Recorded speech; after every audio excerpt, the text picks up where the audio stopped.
Hello fellow YouTubers, welcome back to YouTube Gaming Community number 120. So last couple days have been kind of busy. We moved in the new couch and love seat, and it's funny when you move the old stuff out, besides you have to move everything out of the way to move all that stuff out, but you find stuff you like lost years ago that you're like, wow, I forgot all where that was.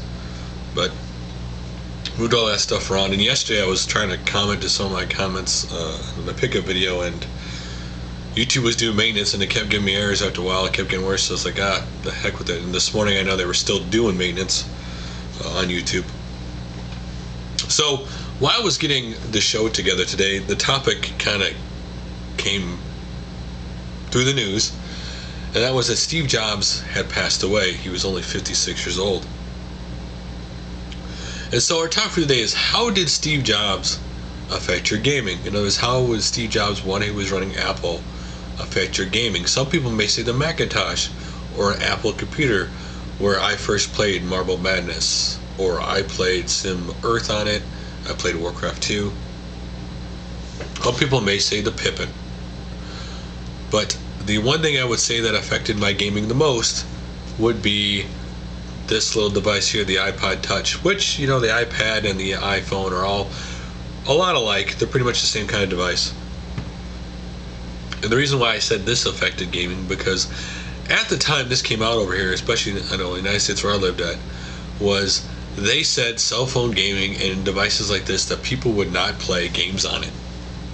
They said these were not viable playing platforms, the public would not play on it, and they proved it wrong. A lot of people were kind of surprised when Apple started taking the approach of making these more powerful for games, which they have done, especially the new iPhone 4S that has an iPad 2 chip in it. It can do some really good graphics on it. Or that, but this device is changing the gaming price. That this has kind of skewed the gaming prices, where you can buy a game like Angry Birds on here for 99 cents, or Siege Hero for like $1.99, 99 cents, and that they continually update the games with more content, where some of those games have as much content as some of full-price games on a home console. When you talk about hours of gameplay and content. Now, when I first bought my iPod Touch, I played like the paper toss game, which they've added on since originally played. And what's great about that game, not only could you could publish your high score to the all-time leaderboard, but there also was a local leaderboard where you could see what other people in your area's high score was for the week, month, and so on. I bought pinball games on there like Deep Sea and Wild West, and there was a jungle one too. And you'd think the pinball would be hard to play, but actually it was pretty easy. But lately, mostly, we've been playing Angry Birds and like Siege Hero, just fun little games like that, puzzle-like games, you would say. And to be honest, when my son was very young, this was the first thing he learned to play on. He knew how to use this before anything. And he would play little educational games on this constantly. Another way this has affected gaming, in my opinion, is that when you buy a DS or a PSP, an average person, not a gamer, or someone who plays games all the time, there's expectations. There is certain games you knew you had to play to fit in, that if you bought a certain game, you may be called a casual or hardcore gamer, which I hate those stereotypes. I think anybody who needs those stereotypes to you know, kind of prove their gaming or define them as a gamer, I think is stupid, that they don't understand what gaming is about. Gaming is just about playing games for fun. It doesn't matter what genre, it doesn't matter casual or non-casual, whether it's a mini game or whether it's a several hundred-hour game or a hard game. Games are games. You're just simply a gamer. But with this device, there is not those stereotypes, that you can play whatever game you want on this, any app as they call it, and there is none of that expectation on here. That an average person could play on here and not have what they perceive in the gaming world. And, you know, some of the games they did in here I never thought they'd be able to pull off, because I thought, you know, no way without a controller that you could pull it off, but they have pulled it off on here. So, again, the topic for today is, how has Steve Jobs, while running Apple, during his times running Apple actually, has affected your gaming life, or how has it not affected your gaming life? And it could be for the good or it could be for the bad. Anyway, I'll read some of your comments in the next video. So on YouTube Gaming Community number 119, the topic was about people coming back to YouTube or coming back on a new channel. And did you consider the past or a new beginning, or could you not? And the first comment I got to read is from SL Gaming Blog, and he says, "Thanks for giving me a second chance. I'm at least happy and I can move forward." And it doesn't matter, honestly, if I give you a second chance or anything else. The only thing that ultimately matters is, are you happy? That's ultimately what matters at all with your channels. Are you happy with the videos you make? Are you happy with, you know, yourself? Those are all that matter. It doesn't matter what I or anybody else really think, because to be honest with you, the channels that people watch all the time are channels where those persons are happy. They're people in their world.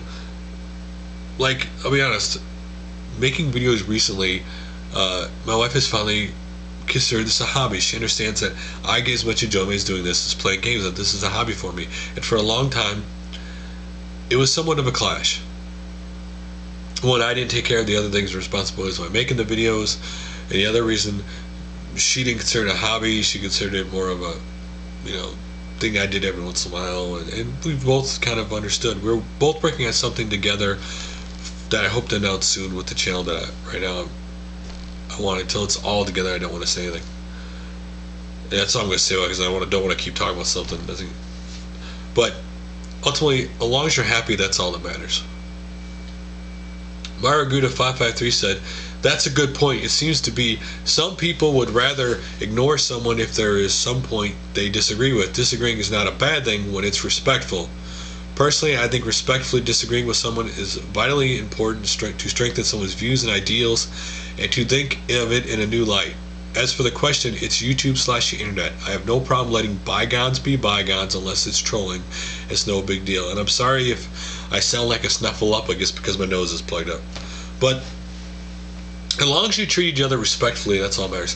I think it is great when someone challenges your ideals. That in life, every person you've come in contact, whether they agree with your views, disagree with your views, challenge your beliefs, either reinforce what you believe or change the way it is. And that's whether it's gaming, whether it's politics, whatever it may be.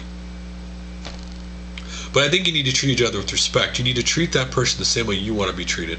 And you can't expect that person to treat you a certain way and you not treat that person the same way. OtoU272 said, "I have had my fair share of problems with real life bullshit. I've stepped away from YouTube. Last year I even had a hiatus because of my problems. You even mentioned it in one of your videos. In truth, I didn't have a hiatus. In truth, I actually quit. Real life is such a dangerous game to play. It has a real fine way of crushing ambition. We always say life is full of ups and downs, but let's be honest, you never always prepare for the downs when they hit you." Now let me say this, but life, I mean, I've talked about the bad things I've had in my life before, but the truth is, when the difference between people you look up to in life or you think succeed in a certain way, not necessarily financially, but in life, those are the people that usually, no matter what happens, they always stay the course. They don't ever get down. They don't ever let things get to them. That they seem to just be able to keep going. And that, I think, is one of the things. You have two choices in life. You can either be down in the doldrums, whatever happened in life, bring it down, or you can pick yourself up and get back to life. Most of the things that happen in life, we make out worse to be than they really are, right? After the initial thing about it is you realize, wow, that wasn't as bad as I thought it was. And people either have two outlooks in life. Either the people that everything happens, it's the end of the world, gloom and doom, or it's people the other way around, that no matter what happens, they're going to overcome it. Ultimately, that's the only choice you have, and that is ultimately your choice of what to do in life. If everybody knew what the right way to live life was, everybody would be doing it, right? I mean, everybody's experiences, everybody's tragedy, everybody's ups and downs are all different. That's what makes life so unique. The only thing you can do is try to get through it the best you can. And QUTA Hunter, or Quata Hunter, said, "I am very ashamed at the community's reaction to Scott's last video. I was the friend Steven that he was talking to when he said retro gaming sucks. It was an opinion since does an opinion deserve a crucifixion. Man, did I just butcher that. I'm actually very glad he came back. He's a very nice person, and people just forget how involved he was in the community when he made that video. Like you said, need a fresh start, but I'm still upset with the community. Let me say this about one thing. If the person who there's two ways I look at it. If the person who got the backlash they got against it is put up behind him and doesn't care, then neither should I. The other thing is, there's a certain responsibility you have to accept when you make videos on YouTube. That you're putting yourself in front of the world. Like Xbox 360 is going to do an update, and the next update, one of the things they're going to be having on there is to be able to watch YouTube on there. And the more that they increase their audience, the more you got to understand that it's not always going to be rosy, that not everybody's going to overwhelmingly agree with what you say, that if you say something or have an opinion on something, at some point you're going to upset people. You can make a 15-minute video in 14 minutes and 55 seconds could be what everybody agrees on, and you have one sentence that's 5 seconds long, and you say something that upsets everybody, and that's all everybody concentrates on. That it is in some way like being a celebrity. I don't want to say we're celebrities, but it's like being a celebrity, where you just have to learn to, if you have conviction in what you believe in, stick with it. Don't pay attention to the negative opinions and views, because people on the internet can be very vicious. It's funny, I was on Twitter today and I saw one of the trending topics was where you've had sex at, and people were writing it on Twitter and thinking, wow, people in real life would read your Twitter. In real life you wouldn't say that to those people, but you say on the online because there's this fantasy that there's this buffer that real people won't see it, and that's not true. And that's why where people who seem to get on the internet, they think they can say whatever they want and that nobody will know who they are and find out who they are, and that's not true. But at the same time, with someone who makes a channel, you just have to learn to brush it off. Some of the YouTubers I've talked to, whether it be on X or other stuff, that succeed are people who have the ability to brush that stuff off. And that it's always easy to look at everything good when things are going good. It's harder when it's going bad. And let me put this another way for you. The good thing about that subject and what happened could be is you could see the people that you saw go after your friend, and you can look at it and say, well, I didn't like the way this and this person did it, and you can unsub to their channel, or you can never watch their video again because of the way they reacted. Sometimes you don't see how people really are until things go bad. And that leads me into my next comment, which is a really big one from Atherex777, who I usually call Atarex. It is, I agree with you. If someone plans have a new start, I think he or she should be supported with that. The reasons can differ, and as long as no trolling or whatever was involved, I do not see the reason why not to give a new chance to somebody. I, for example, wanted to leave back then. Actually, I really left for some days because of a lot of personal problems. Back then, my wife lost her job. We had no money no more. Work was very stressful. I got trolled, etc. But then I realized a bit later that I took the wrong decision and overreacted during a moment of being burnt out. I got my channel back, but a lot of my subscribers lost their trust in me and unsubbed me. Some of them talked even very bad about me, and even if around 1 year passed since this happened, it seems to me like a lot of them still didn't forgive me for that. However, I can't change what happened, and if people can't understand my decision from back then, or to forget my errors, I can't change it. Maybe they never did something wrong in their life, who knows. All I try since then is to find a balance between my real life and all my projects. I still haven't found the right way to connect it all together, to be honest, and YouTube is one of the bigger BL projects. At the end, it's like you say, it's just important to something that you really like to do, otherwise you get burnt out after a while, as I did back then for a lot of different reasons. They all came together. Now, the reason why I read this comment was he had a very special case. I'm not going to get into all the history, but the troll thing, he shut his channel down, and then he brought it back, and all of his videos were gone.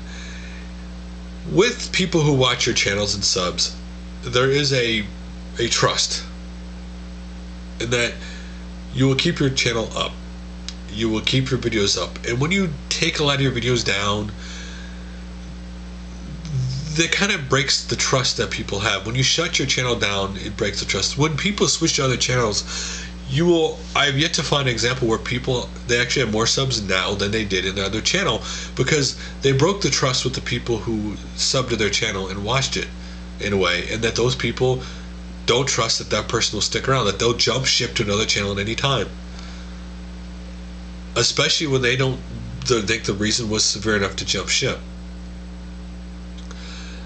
Now, because I'm not saying that I'm judging those people. I mean, we're not in their shoes. We don't know exactly what they went through. I mean, a lot of things happen at one time that affect you that I could, unless I was there, I would not know exactly what you're going through. But that is the kind of trust that kind of is just there, that no one talks about, that there is a trust your channel will stay open, that those videos will stay there.